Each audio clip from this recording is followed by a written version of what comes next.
bandal sala rouge na pesi bino ya mbote ebele lelo nayeli bino mbisi ya malangwa tosala yango na kati ya four. Na mbisi na biso awa bomoni naniki poivron ya jaune, naniki poivron jaune, naniki ya vert, naniki persil, naniki ail, naniki na tungulu batie na kati awa baépice na biso. Donc toujours assaisonner yango tokotika yango mpe efanda mwa moke me to assaisonner yango nani.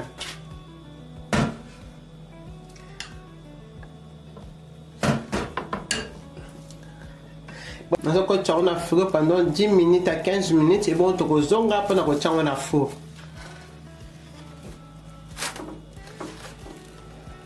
Mbisi na biso ndenge esalaki totia mafuta ebele te parce que yango déjà azalaka na mafuta na ye na kati.